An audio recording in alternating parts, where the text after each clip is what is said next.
Hello friends, welcome to my channel. आज मैं तीन चीजों के बारे में बात करूंगा।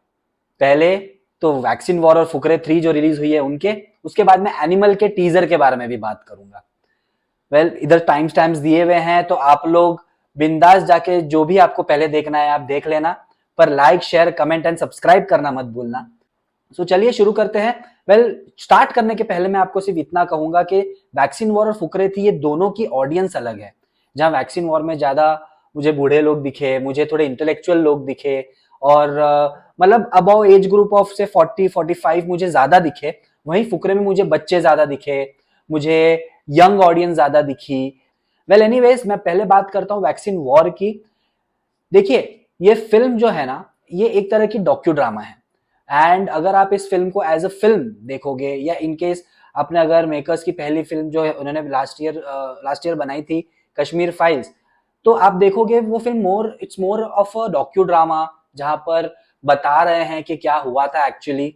और ये फिल्म भी वैसी है, यहाँ पर किरदार ऐसे बनाए गए हैं जो एक्सप्रेस कर सके जिस चीज, जो जो साइंटिस्ट बेसिकली वैक्सीन बनाने के टाइम गुजरे हैं जिन चीजों से, तो आप उसी माइंडसेट से जाना कि it's going to be docudrama. यहाँ पर आपको कोई भी गाने नहीं मिलेंगे, या आपको कोई भी ऐसा मसाला एंटरटेनमेंट नहीं मिलेगा। आपको प्योर कंटेंट मिलेगा और आपको नो नॉनसेंस चीजें मिलेगी। हालांकि बीच बीच में बहुत बार आप ये भी देखोगे कि आपको लगेगा कि ये थोड़ा गवर्नमेंट की बड़ाई कर रहे हैं या ये कर रहे हैं, बट ये फैक्ट है। ये हमें अभी एक्सेप्ट कर लेना चाहिए, जो हुआ था वो किस गवर्नमेंट के टाइम हुआ था। एंड ये एक बुक पे आधारित है जो आईसीएमआर के चीफ ने ही लिखी हुई है। और अगर उन्होंने कोई चीज दर्शाई है, कुछ बताया है, तो कोई ना कोई रीजन से बताया है। तो मुझे ऐसा लगता है कि आप उस चीज को साइड में रख के ये नहीं समझे कि ये प्रोपोगेंडा है या नहीं, बिकॉज आपका फिर माइंडसेट चेंज हो जाएगा। आप फिर उसी हिसाब से सोचोगे कि नहीं, ये तो बड़ाई कर रहे हैं, ये तो बड़ाई कर रहे हैं। पर यहां पर आपको इंपॉर्टेंट ये देखना है कि जो साइंटिस्ट इस फेज से गुजरे थे, वो 1 साल 2 साल जब वैक्सीन बनाने में उनको टाइम लगा था, किस तरीके से उन्होंने क्या क्या स्ट्रगल्स फेस करे। और कहीं ना कहीं गवर्नमेंट का भी कहीं ना कुछ गलती हुई वो भी बताई, कहीं ना कहीं गवर्नमेंट ने कहाँ सपोर्ट किया वो भी बताया, हर चीज बताई है उन्होंने। तो मुझे ऐसा लगता है इसको एक न्यूट्रल भाव से देखना ज्यादा जरूरी है। एंड कहीं ना कहीं मुझे ऐसा लगता है कि हम तो सोल्जर्स की बात करते हैं, हम आर्मीज, हमारे अलग अलग आर्मी की, नेवी की बात करते हैं, और साइंटिस्ट की बात सोल्जर के हिसाब से नहीं करते, क्योंकि आज अगर आप देखोगे वो भी हमारे लिए एक बहुत बड़ा वेपन है। सोल्जर्स हमारे लिए, हमारे कंट्री के बहुत बड़े एक एसेट है। एंड वैक्सीन बनाने के लिए उन्होंने जो भी संघर्ष किए वो हम इस फिल्म के थ्रू देख सकते हैं। And we should obviously be proud of it. आप अगर ऐसे हो जिनको ये एज एन एंटरटेनमेंट देखना है, तो मैं आपको मना करूंगा, आप प्लीज इसको एज एन एंटरटेनमेंट नहीं देखना।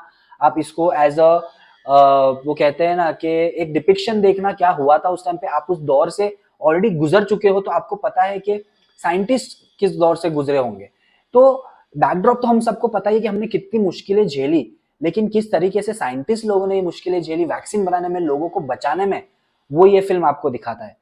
बात रही नाना पाटेकर, पल्लवी जोशी और बाकी जो भी कैरेक्टर्स हैं, बहुत ही जबरदस्त उनका रोल रहा है, उनके डायलॉग्स भी अच्छे रहे हैं। हर तरीके से ये फिल्म कोशिश करती है कि साइंटिस्ट को उनका ड्यू देना, उनको अप्रिशिएट करना, और हर तरीके से जस्टिफिकेशन भी बहुत अच्छा होता है। मेरे हिसाब से ये फिल्म बहुत प्यार से बनाई है, दिल से बनाई है, और मुझे ऐसा लगता है कि हर इंडियन को ये फिल्म देखनी चाहिए। बिकॉज कहीं ना कहीं हमें भी हमने बहुत उरी देखी है, हमने बॉर्डर देखी, हमने आर्मी पे बहुत सारी फिल्में देखी है, पर ऐसे साइंटिस्ट पे फिल्म जो है बहुत कम बनती है, और हमें ये जरूर देखना चाहिए।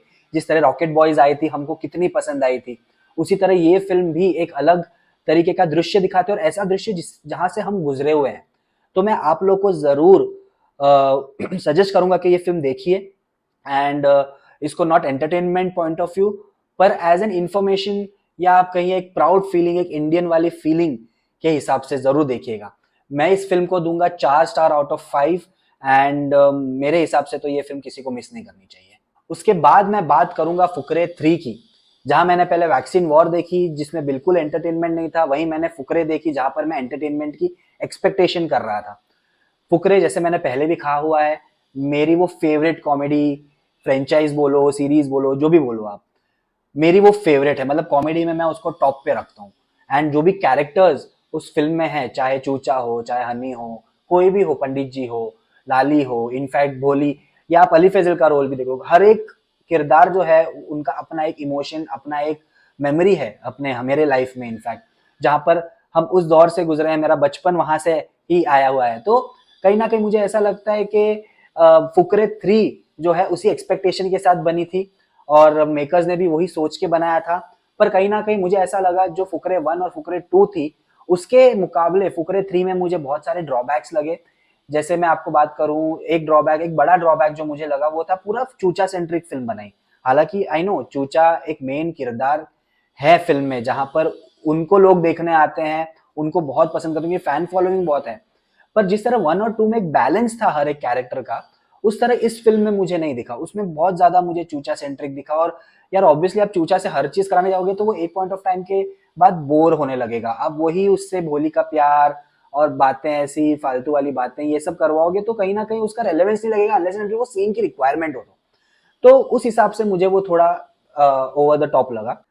और फुकरे जैसे फिल्म में बताया गया है कि भोली इलेक्शन लड़ती है, उसके अगेंस्ट चूचा भी लड़ता है, तो ऐसे बहुत सारे सीन्स लगते हैं जहां पर ऐसा लगता है कि मेकर्स हर एक पॉलिटिकल पार्टी को टारगेट कर रही है या उनके बारे में बात कर। जैसे पानी की बात हो गई, फ्री पानी की बात हो गई, जो दिल्ली गवर्नमेंट का एक मुद्दा, एक बेसिकली उनका यूएसपी है, उसके बारे में बात की, उसके ड्रॉबैक्स की बात हो गई।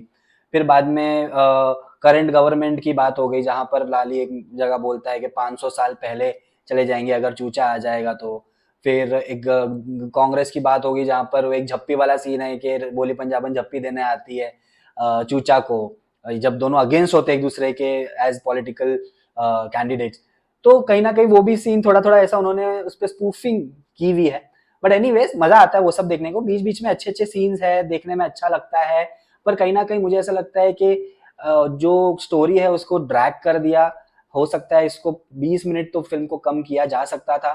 नहीं के बराबर है गाने, एंड इतने कोई मजेदार भी नहीं। लास्ट में आता है गाना फिल्म होने के बाद में, वो गाना थोड़ा बेटर है, but otherwise it's okay okay.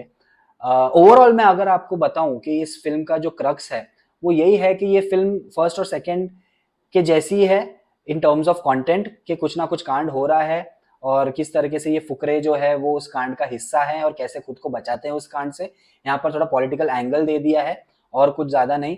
कहीं ना कहीं मजा भी आता है। शुरू शुरू में पिक्चर अच्छी चलती है बट बीच में थोड़ा बोरिंग हो जाती है और बाद में एंड में वही, फिर बाद में वो थोड़ा मुझे फील होने लगता है कि यार वो बोलते हैं ना वेलकम फिल्म में जैसा था, एंड में एक ऐसा सिचुएशन आता है कि कुछ सब लोग एक जगह मिलते हैं और वहां पर भसड़ मच जाती है।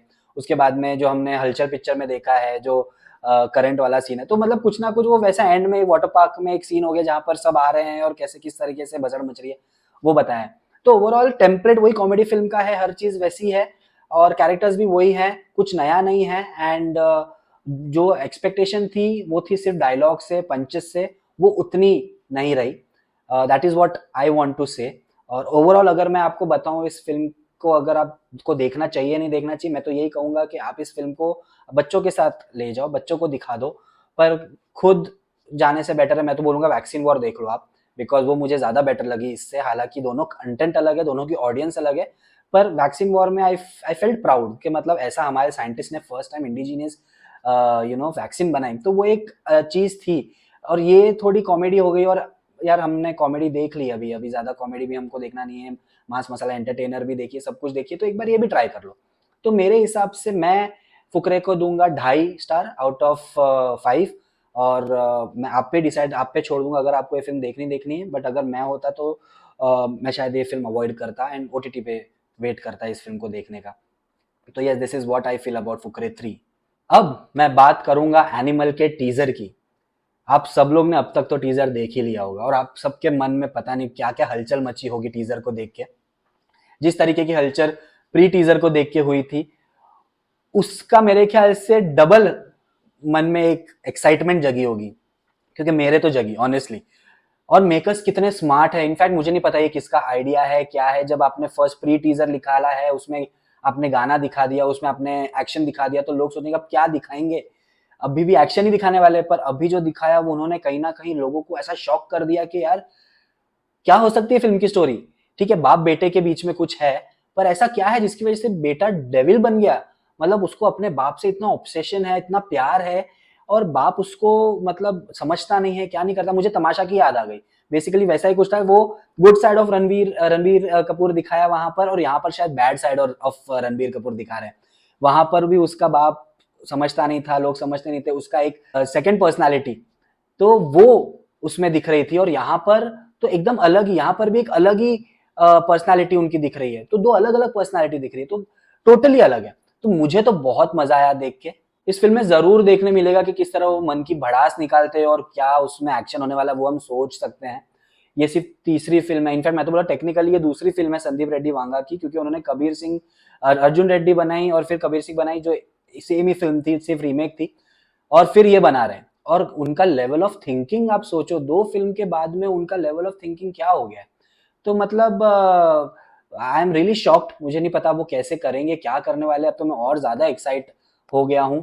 कहीं ना कहीं मुझे ऐसा लगता है कि इस फिल्म में बहुत कुछ है दिखाने के लिए, एंड सिर्फ टीजर ट्रेलर से लोगों को नहीं समझ में आने वाला है। फिल्म जरूर देखने वाले। और जैसे मैंने आपको मेरे वीडियो में कहा कल के, जो मैंने डंकी और सलार और एनिमल वाला वीडियो दिखाया, जिसका मैं इधर डाल भी दूंगा, आप देख लेना, कि सलार का सबसे बड़ा कॉम्पिटिटर है ना डंकी नहीं है, दैट इज एनिमल।